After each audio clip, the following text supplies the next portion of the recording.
session. And to clarify the parliamentary situation, Dr. Brown made a motion on Representative Hardaway's bill. The bill has yet to receive a second. So that's the situation as we go forward. Any further questions on the bill? And you're recognized, Representative Hardaway. Thank you, Mr. Chairman. Only a few comments. The first thing that I want to do once again is to assure our attendees that this is not the final language.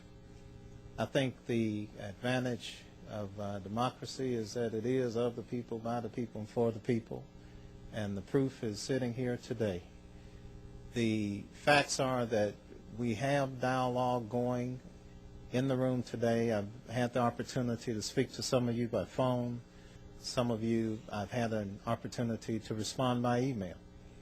And I had the occasion to speak with several in the halls before I came in. And it's that kind of dialogue that's going to be necessary to develop the kind of educational system for all of our children, because all these children have to, at some point, depend on each other as the future approaches. All of our children need the best educational opportunities that can be provided, whether it's through homeschooling or whether it's through the public schools or whether it's through independent or private schools. And I would suggest that this dialogue that has begun needs to be substituted going forward. This dialogue needs to be one of cooperation and trust and collaboration, as opposed to what I've heard in the past of competition and distrust. If we can take the opportunity that has been presented to us today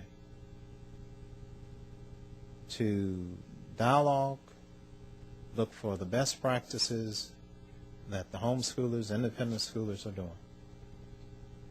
And I spoke with some of you earlier and told you to remember there are best practices from the public schools that you have taken into your teaching process.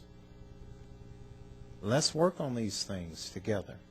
Let's talk about whether the assessment tests that the public schools are doing and the assessment tests that the private schools and the homeschoolers are doing need to be the same.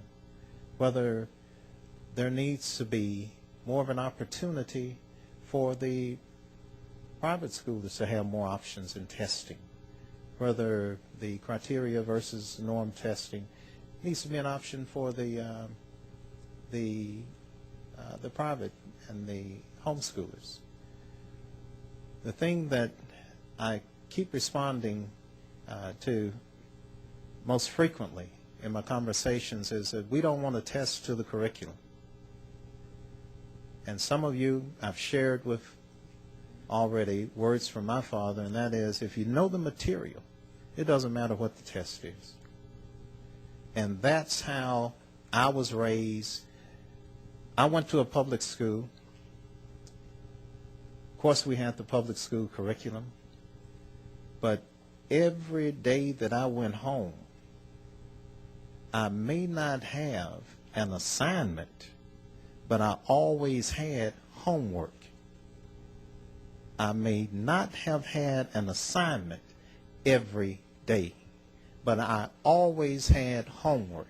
And that's because my father's point of view was, unless you knew more than the teacher, you had homework. I took my books home every day.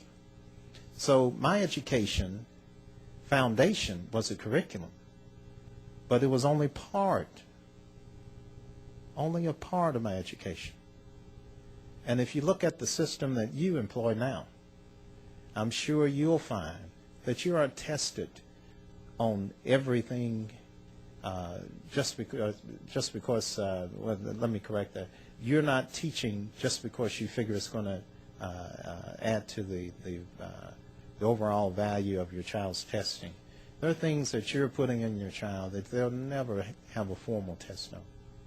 but they'll have that lives test. And that's the most serious test that you can have. So I would ask you all, once again, to rest assured, this is not final language. We're not going to be in competition. We want to have cooperation and collaboration. And with that in mind, Mr. Chairman, I would seek the second from your committee, and then I would roll the bill. Representative Towns, you're recognized, I think, for a second. Second motion.